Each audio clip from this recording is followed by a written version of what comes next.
بسم اللہ الرحمن الرحیم نحمدہ ونصلی ونسلم علی رسولہ الکریم اما بعد۔ محترم ناظرین، آج میں آپ حضرات کے سامنے ایک ایسی دعا پڑھوں گا کہ جو حضرت جبرائیل علیہ السلام نے حضرت ابی بن کعب رضی اللہ تعالی عنہ کو سکھائی۔ آپ بھی حیران ہوں گے کہ حضرت جبرائیل علیہ السلام تو فرشتہ ہیں اور حضرت ابی بن کعب رضی اللہ تعالیٰ عنہ تو صحابی تھے، تو ایک فرشتے نے ایک صحابی کو ایک دعا کیسے سکھائی؟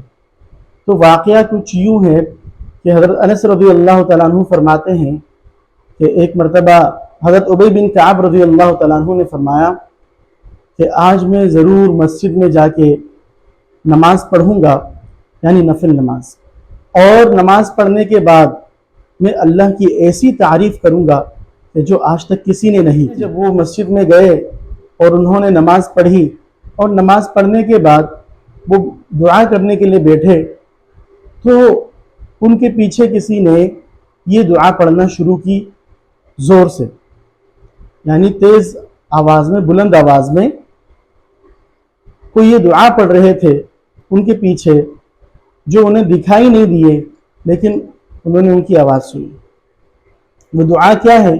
وہ دعا یہ ہے: اللہم لک الحمد کلہ ولک الملک کلہ وبیدک الخیر کلہ وإلیک یرجع الامر کلہ علانیتہ وسرہ لک الحمد انک علی کل شیء قدیر اغفر لی ما مضى من ذنبی واعصمنی فیما بقی من عمری وارزقنی اعمالا زاکیۃ ترضی بها عنی وتب علیہ۔ تو فرماتے ہیں جب انہوں نے وہ دعا، اس آواز کو سنا اور وہ دعا انہیں یاد ہو گئی اور وہ آئے رسول اللہ صلی اللہ علیہ وسلم کی خدمت میں سارا قصہ سنایا، تو نبی کریم صلی اللہ علیہ وآلہ وسلم نے فرمایا کہ وہ جبرائیل علیہ السلام تھے۔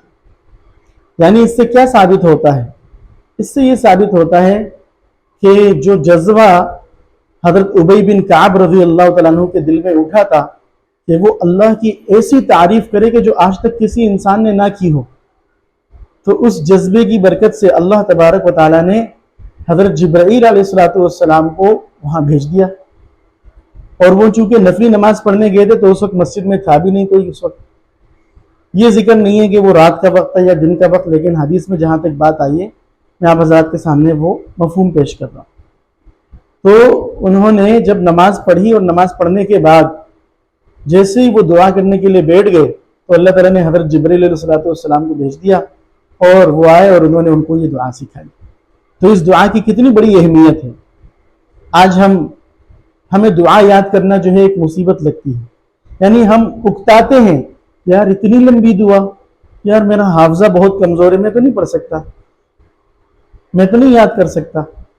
حالانکہ یہ سب بہانے ہیں، کیونکہ اگر ہم یاد کرنا چاہیں تو گانے تو یاد کر لیتے ہیں، اشعار یاد کر لیتے ہیں، اپنے پسند کی چیزیں ہمیں بہت جلدی یاد ہو جاتی ہیں، لیکن اگر ہمیں یاد نہیں ہوتی تو قرآن اور حدیث اور دعائیں، یہ چیزیں ہمیں یاد نہیں ہوتی۔ تو آپ سب سے میری گزارش ہے کہ آپ سب دل سے اس دعا کو اہمیت دیں اور اس دعا کو سیکھیں۔ اس کا ترجمہ یہ ہے کہ اللہ تمام تعریف آپ ہی کے لیے ہے اور ہر قسم کی بادشاہی آپ ہی کے لیے ہے، یعنی آپ ہی بادشاہ ہیں، آپ ہی مالک ہیں، تمام ملکیت آپ ہی کے لیے ہے۔ وَبِيَدِكَ الْخَيْرُ كُلُّهُ، اور ہر قسم کی خیر آپ کے ہاتھ میں ہے، آپ کے قبضہ قدرت میں ہے۔ وَإِلَيْكَ يُرْجَعُ الْأَمْرُ كُلُّهُ، اور ہر قسم کا معاملہ آپ ہی کی طرف لوٹتا ہے۔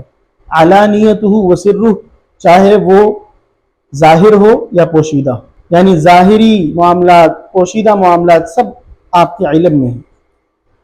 لَكَ الْحَمْدُ إِنَّكَ عَلَى كُلِّ شَيْءٍ قَدِيرٌ، تمام تعریفیں آپ ہی کے لیے ہیں، بے شک آپ ہر چیز پر قادر ہیں۔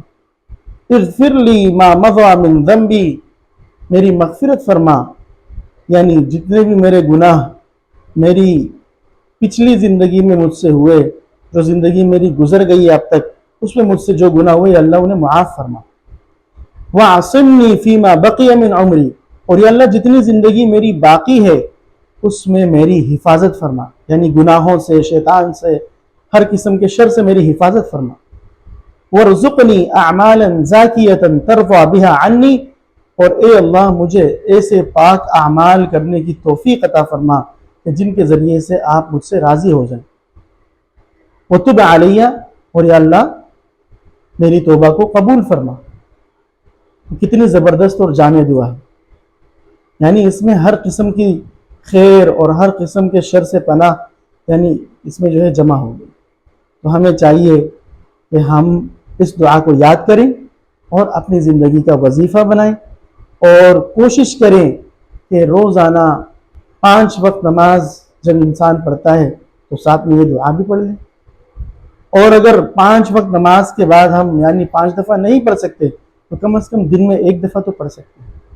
امید ہے کہ ہم اس دعا کو توجہ کے ساتھ پڑھیں گے اور اللہ تبارک و تعالیٰ سے دل سے اس دعا کے ترجمے کو اور اس کے معنی کو اپنے ذہن میں حاضر رکھ کے اس دعا کو مانگیں گے تو اللہ تعالیٰ ہماری مغفرت فرما دیں گے۔ جزاکم اللہ احسن الجزا۔